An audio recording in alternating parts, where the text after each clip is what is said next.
नमस्कार, स्वागत है आपका एएनबी न्यूज की खास पेशकश न्यूज नाउ में। आपके साथ मैं हूं नवीन पांडे।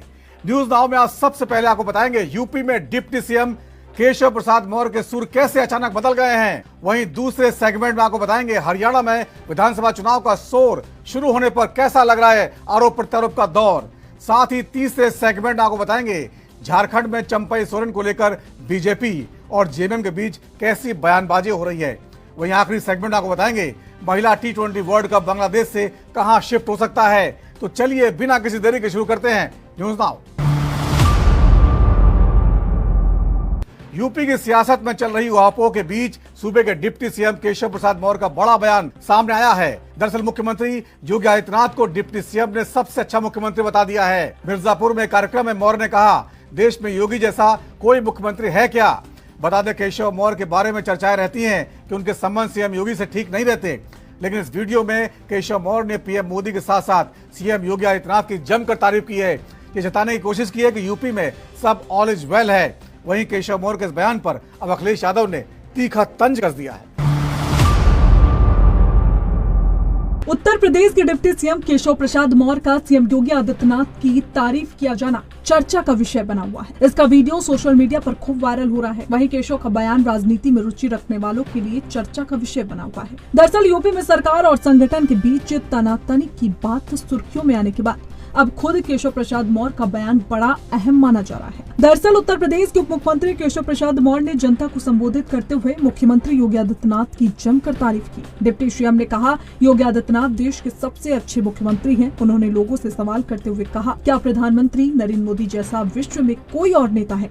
क्या योगी आदित्यनाथ जैसा मुख्यमंत्री पूरे देश में है? जनता भी जानती और मानती है कि हमारी डबल इंजन की सरकार स्वतंत्र भारत के इतिहास में सबसे अच्छा काम कर रही है। दुनिया में मोदी जी जैसा नेता कोई दूसरा है क्या? देश में मुख्यमंत्री योगी आदित्यनाथ जी जैसा दूसरा मुख्यमंत्री है क्या? तो जब देश का नेता हमारा दुनिया का सबसे शक्तिशाली प्रभावशाली और प्रदेश के हमारे मुख्यमंत्री जब पूरे देश के मुख्यमंत्रियों की तुलना होती है उसमें सबसे अच्छा काम इनकी अगुवाई में किया जा रहा है, तो पीछे होना चाहिए कि आगे होना चाहिए। वहीं केशव प्रसाद के बयान के बाद सपा प्रमुख अखिलेश यादव ने तीखा तंज कसा। उन्होंने कहा कि यूपी में 2 डिप्टी सीएम हैं, एक केशव प्रसाद मौर्य और दूसरे ब्रजेश पाठक। अखिलेश ने अपनी पोस्ट पर लिखा, कोई उप डबल हार के उपहार के बाद भी डबल इंजन का प्रशंसा प्रमाण पत्र बांट रहे। अगर मानिए सही काम कर रहे होते तो 2 उप मुख्यमंत्री की क्या जरूरत पड़ती। इसका मतलब या तो वो सही काम नहीं कर रहे हैं या फिर बाकी 2 नाकाम हैं और उनका काम दरबारी चरण की तरह करना बस स्तुति गान है। उन्होंने आगे लिखा, अगर उप सच में उपयोगी होते हैं तो दिल्ली के मंडल में भी होने चाहिए थे, परंतु नहीं।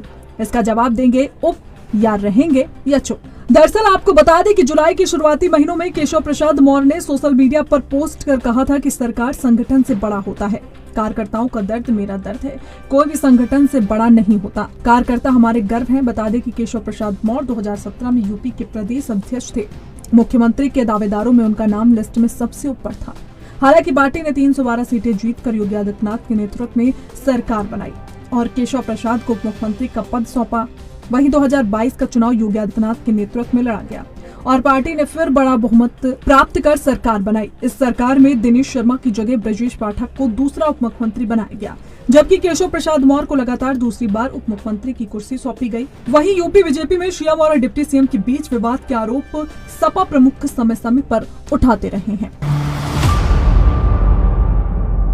हरियाणा में विधानसभा चुनाव का बिगुल बज गया है। मतदान के दिन ही घोषणा होते ही चुनावी मैदान में उतरने का दावा कर रहे दावेदारों की धड़कनें बढ़ने लगी हैं। दावेदारों ने अपने समीकरणों पर मंथन शुरू करते हुए अपने अपने राजनीतिक आकाओं के यहां हाजिरी बढ़ा दी है। सत्ता में बैठी बीजेपी और विपक्ष की भूमिका निभा रही कांग्रेस के बीच यहां सीधी लड़ाई मानी जाती है, लेकिन आम आदमी पार्टी के साथ ही क्षेत्रीय दल भी यहां की राजनीति में बड़ा दखल रखते हैं। हरियाणा में विधानसभा चुनाव के ऐलान के बाद से ही राजनीतिक पारा तेज होता जा रहा है। प्रदेश में एक ही चरण में 1 अक्टूबर को वोट डाले जाएंगे और नतीजे 4 अक्टूबर को ये साफ हो जाएगा कि हरियाणा का जनादेश किस पार्टी को मिल रहा है। चुनाव के ऐलान के बाद से ही राजनीतिक सरगर्मियां तेज हो चुकी हैं। सत्ताधारी भारतीय जनता पार्टी को एक बार सरकार बनाने का यकीन है। मुख्यमंत्री नायब सिंह सैनी ने कहा कि पिछले 10 साल में झज्जर का जितना विकास हुआ है उतना कांग्रेस राज में भी नहीं हुआ। कांग्रेस ने सिर्फ इस क्षेत्र की जनता को बरगलाने का काम किया है। भारतीय जनता पार्टी हरियाणा प्रदेश के अंदर बड़े मैंडेट के साथ तीसरी बार सरकार बना रही है। नरेंद्र मोदी जी ने तीसरी बार प्रधान सेवक के रूप में शपथ लिया है। उनके नेतृत्व में हरियाणा विकास की और गति से विकास की ऊंचाइयों को छुए। हरियाणा की जनता ने यह मन बना लिया है कि तीसरी बार भी हरियाणा में भारतीय जनता पार्टी की सरकार बड़े मैंडेट के साथ बनाएंगे। और मैं हरियाणा के लोगों को लगातार इस बात के लिए आश्वस्त कर रहा हूँ कि आपको किसी प्रकार की चिंता करने की आवश्यकता नहीं है।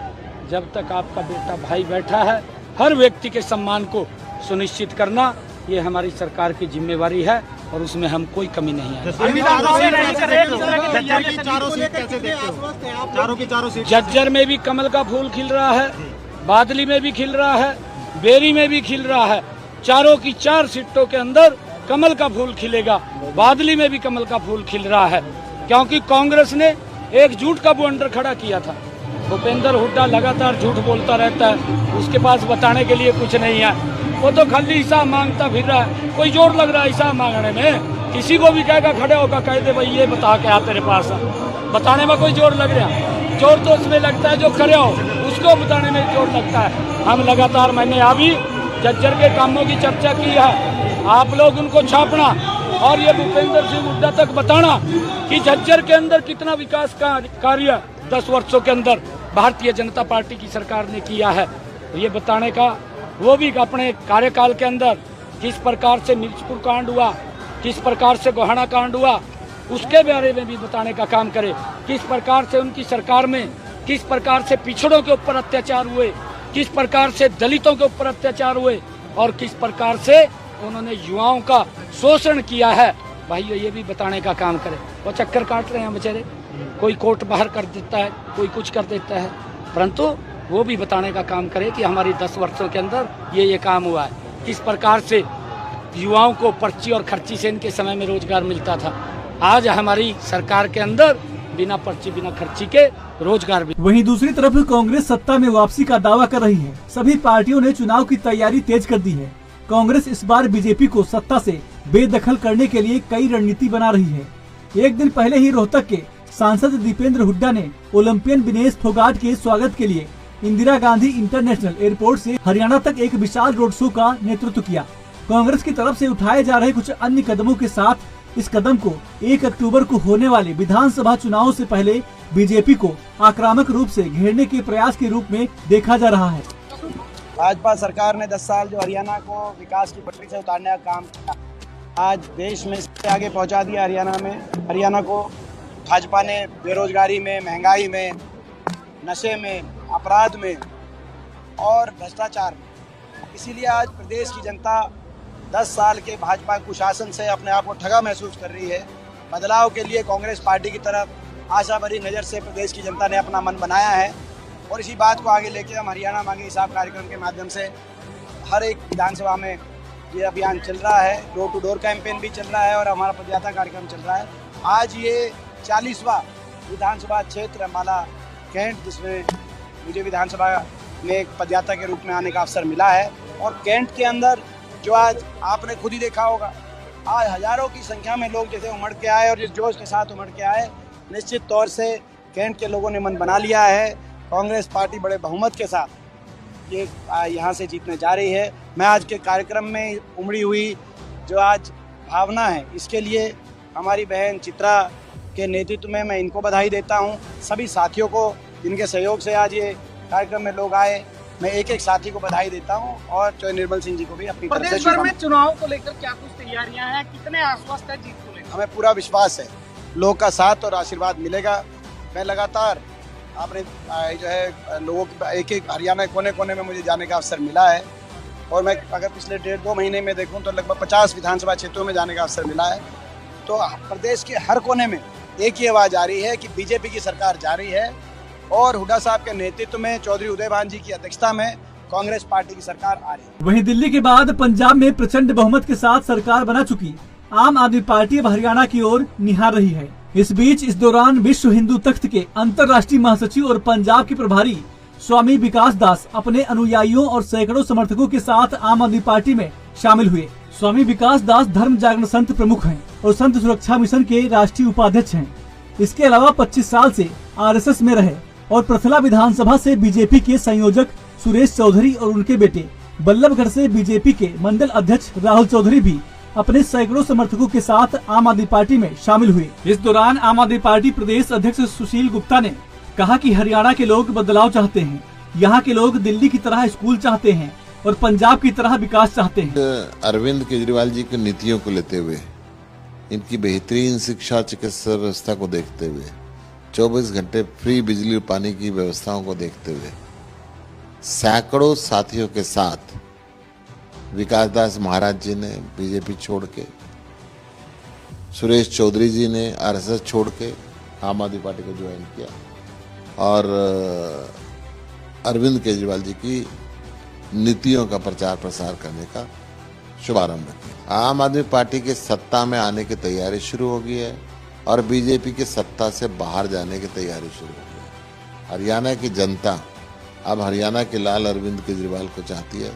हरियाणा की जनता दिल्ली और पंजाब की तरह अच्छे स्कूल और अच्छे कॉलेज चाहती है, अच्छे हॉस्पिटल चाहती है, हर गांव में मोहल्ला क्लिनिक चाहती है, महिलाओं के लिए बस यात्रा मुफ्त चाहती है, बुजुर्गों के लिए तीर्थ यात्रा मुफ्त चाहती है, 24 घंटे बिजली और पानी चाहती है, वो भी मुफ्त चाहती है। हरियाणा की जनता अब हरियाणा को बदलना चाहती है। हरियाणा में बीजेपी की सरकार है, केंद्र में बीजेपी की सरकार है। वो हरियाणा की बेटी के साथ, हरियाणा के खिलाड़ी के साथ देश की भूमि जंतर मंतर पे भी षड्यंत्र रचती है और विदेश की भूमि पेरिस पे भी षड्यंत्र रचती है। पहली बार ओलंपिक के अंदर महिला रेसलिंग का गोल्ड मेडल आ रहा था, उसने सेमीफाइनल जीता, वजन सही था, क्वार्टर फाइनल जीता, वजन सही था, फाइनल में आए तो अचानक 100 ग्राम वजन बढ़ा दिया गया और प्रधानमंत्री जी चुप रहे, हरियाणा के मुख्यमंत्री एक शब्द नहीं बोले। परंतु पंजाब के अंदर आम आदमी पार्टी की सरकार है, भगवंत मान सरकार है। खिलाड़ियों का सबसे पहले अभिनंदन किया, करोड़ करोड़ रुपये सम्मान राशि दी गई।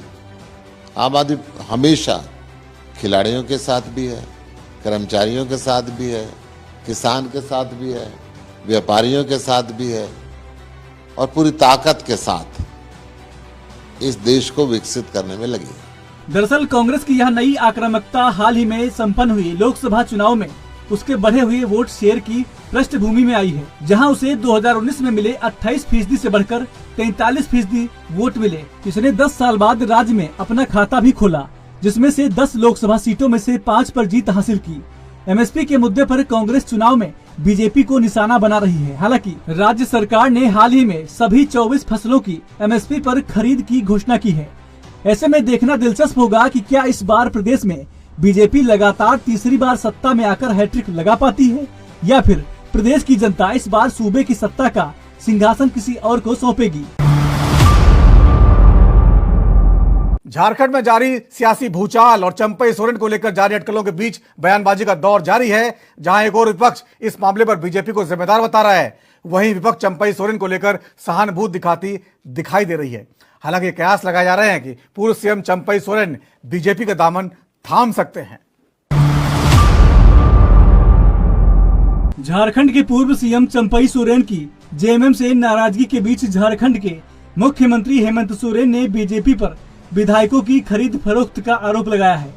सीएम सोरेन ने कहा कि बीजेपी एक दूसरे को लड़ा रही है, परिवार और दल को तोड़ने का काम कर रही है, दूसरे राज्य के लोगों को यहाँ लाकर दलों को तोड़ने का प्रयास कर रही है। हमारे कुछ विरोधी षड्यंत्रकारी यहाँ का तो छोड़ दो, यहाँ का जो हमारा विरोधी लोग है, जो भाजपा का लोग है, ये लोग तो आए दिन षड्यंत्र रचता रहता है। हिंदू मुस्लिम, अगड़ा पिछड़ा, आदिवासी गैर आदिवासी, आदिवासी मुसलमान, यही काम करता है, दूसरा कोई काम नहीं करता है। ये लोग अब दूसरे राज्य से भी नेता लोग को बुला बुला करके यहां पर मंचों के माध्यम से, अखबारों के माध्यम से हमारे यहां पर एकता अखंडता को तोड़ने में लगा है। जहां हमारा आदिवासी, गैर आदिवासी, हिंदू, मुस्लिम, सिख, ईसाई एक साथ रहने वाला लोग के बीच में जहर बोने के लिए आ रहा है। ध्यान रखिएगा, यही इन लोगों ने लोकसभा में किया। पूरे देश में सांप्रदायिक तनाव फैलाने का काम किया और नतीजा ये हुआ कि राम भगवान ने उनको ऐसा सजा दिया कि वो सरकार बनाने के लिए बैसाखी का इनको आड़ लेना पड़ा।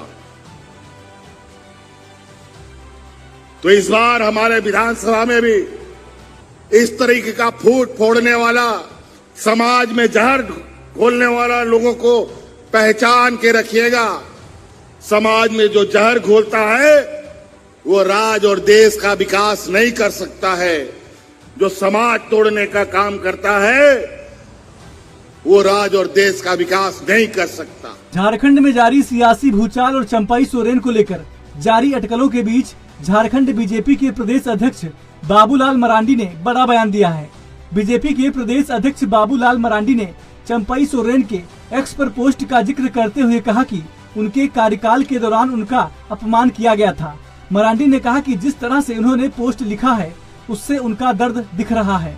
बाबूलाल मरांडी ने दावा किया है कि हेमंत सोरेन के सत्ता में आने के बाद से जेएमएम का कोई भी नेता सामने नहीं आया है। और पढ़ करके मैंने इतना ही समझा है, चूँकि चंपाई सोरेन आंदोलनकारी रहे हैं और शिबू सोरेन के साथ काम किया है और जिस प्रकार से पत्र उन्होंने जो उन्हें लिखा नहीं है, उन्हें जिस प्रकार से उन्होंने पोस्ट लिखा है उससे उनका दर्द झलक रहा है। तो लगता है कि व्यक्ति अंदर से काफ़ी टूट चुके हैं और काफ़ी दुखी लग रहे हैं और दुखी होना भी स्वाभाविक है, क्योंकि जिस प्रकार से आंदोलनकारी रहा, झारखंड के लिए लोग आंदोलन किए, राज्य बना, मुख्यमंत्री भी बने थोड़े दिन के लिए और फिर मुख्यमंत्री पद से जिस प्रकार से उनको हटाया गया। और मैं कह सकता हूं कि आज के तारीख में जो हेमंत सोरेन की सरकार जो चल रही है, पहले भी जब ये मुख्यमंत्री नहीं भी, जैसे मुख्यमंत्री बने हैं 2020 से ही, अब देखेंगे कोई भी उनके इर्द गिर्द किसी भी जेएमएम के लीडर का कोई चर्चा नहीं होता है। नहीं तो सामान्यतः होता है नए सत्ता को कौन कौन लोग चला रहे हैं, जैसे सीनियर लोग काफ़ी है, एसटीएपन मरांडी या फिर क्या बोलते हैं चंपाई सोरेन, इस प्रकार के काफ़ी लोग हैं पुराने। चर्चा किसकी होती है? जो जमीन के दलाल। झारखंड के पूर्व सीएम चंपाई सोरेन के एक्स पर किए पोस्ट के बाद सियासी हलचल तेज हो गई है।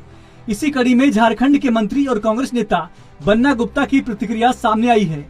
उन्होंने कहा कि ये झारखंड मुक्ति मोर्चा का अंदरूनी मामला है, गठबंधन को इस पर अपना पक्ष रखने की जरूरत नहीं है। कल चंपाई सोरेन ने एक ट्वीट किया था, किस नजर से देखते हैं सर आप? ये देखिए, ये झारखंड मुक्ति मोर्चा का अंदरूनी मामला है, इस पे कोई इंडिया गठबंधन को कोई विशेष करके इसमें कोई भी पक्ष विपक्ष रखने की जरूरत नहीं है। वो उनके अंदरूनी मामले हैं और वो बेहतर तरीके से हेमंत सोरेन जी अच्छे संगठनकर्ता भी हैं और अच्छे मुख्यमंत्री भी रहे हैं और आज भी अच्छे मुख्यमंत्री के रूप में काम कर रहे हैं। तो उनको काफ़ी गहरा अनुभव है और गुरुजी के पुत्र हैं, इसलिए राजनीति की सभी बारीकियां समझते हैं, जानते हैं और उनके अंदरूनी मामले हैं, तो उस पर विशेष कुछ मुझे कहने की आवश्यकता नहीं है। दरअसल चुनाव आयोग ने अभी तक झारखंड में चुनाव की तारीखों का ऐलान नहीं किया है, लेकिन आयोग ने बताया कि झारखंड में जल्द ही चुनाव होंगे। चुनाव आयोग ने अभी सिर्फ जम्मू कश्मीर और हरियाणा विधानसभा चुनाव की तारीखों का ऐलान किया है। झारखंड में इस समय जेएमएम की अगुवाई वाली सरकार है, जिसमें कांग्रेस भी शामिल है। चंपाई सोरेन झारखंड की राजनीति में एक बड़ा नाम माना जाता है। वे 7 बार के विधायक हैं। 2005 से वो लगातार सरायकेला विधानसभा क्षेत्र का प्रतिनिधित्व कर रहे हैं। चंपाई सोरेन ने बीते महीने जुलाई माह में ही झारखंड के मुख्यमंत्री पद से इस्तीफा दिया था। इसके बाद पूर्व सीएम हेमंत सोरेन ने सरकार बनाने का दावा पेश किया था और हेमंत सोरेन एक बार फिर झारखंड के सीएम बन गए थे।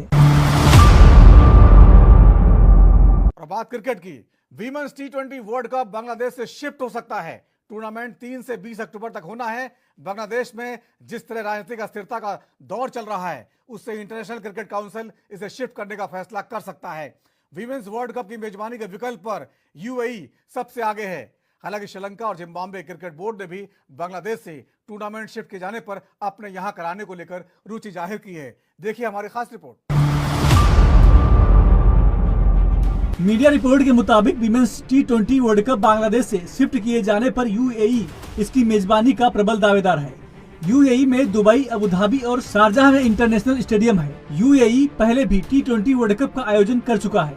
साल 2021 में कोरोना की वजह से भारत में होने वाले मेंस टी20 वर्ल्ड कप यूएई में करवाया गया था। हालांकि इसकी मेजबानी भारतीय क्रिकेट कंट्रोल बोर्ड के पास ही थी। भारत विमेंस टी20 वर्ल्ड कप की मेजबानी नहीं करेगा, क्योंकि बीसीसीआई ने आईसीसी का वह ऑफर ठुकरा दिया है जिसमें इंटरनेशनल क्रिकेट काउंसिल ने बांग्लादेश में राजनीतिक अस्थिरता के चलते भारत में टूर्नामेंट कराने का प्रस्ताव दिया था। बीसीसीआई के सेक्रेटरी जय शाह ने गुरुवार को मुंबई के एक निजी चैनल में इंटरव्यू में कहा, अगले साल विमेंस वनडे वर्ल्ड कप की हम मेजबानी कर रहे हैं। ऐसे में हम यह संकेत नहीं देना चाहते हैं कि हम लगातार अपने ही घर में वर्ल्ड कप कराना चाहते हैं। यहाँ शाह ने बताया कि बेंगलुरु में नया एनसीए नई सुविधाओं के साथ अब तैयार है। इसकी सुविधाओं का इस्तेमाल अन्य खेलों के ओलंपियन भी कर सकेंगे। बांग्लादेश में विमेंस टी20 वर्ल्ड कप 3 से 20 अक्टूबर तक खेला जाना है। इस वर्ल्ड कप में 10 टीमें हिस्सा लेंगी। 18 दिनों में 23 मैच आयोजित किए जाएंगे। भारत ग्रुप ए में 6 बार की चैंपियन ऑस्ट्रेलिया के साथ है। इसके अलावा इस ग्रुप में पाकिस्तान, न्यूजीलैंड और क्वालिफायर से आई एक टीम शामिल है। वहीं मेजबान बांग्लादेश, इंग्लैंड, दक्षिण अफ्रीका, वेस्टइंडीज और क्वालिफायर 2 टीम ग्रुप बी में है। इस ग्रुप के सभी मैच ढाका में खेले जाएंगे। सेमीफाइनल में दोनों ग्रुप की टॉप 2 टीमें पहुंचेंगी। अगला सेमीफाइनल 17 अक्टूबर को सिलहट में और दूसरा सेमीफाइनल 18 अक्टूबर को ढाका में खेला जाएगा। वही 20 अक्टूबर को फाइनल ढाका में ही खेला जाएगा। Sports desk NV news now में आज इतना ही। वक्त छोटे से ब्रेक का है। ब्रेक के बाद भी खबरों का सिलसिला जारी रहेगा।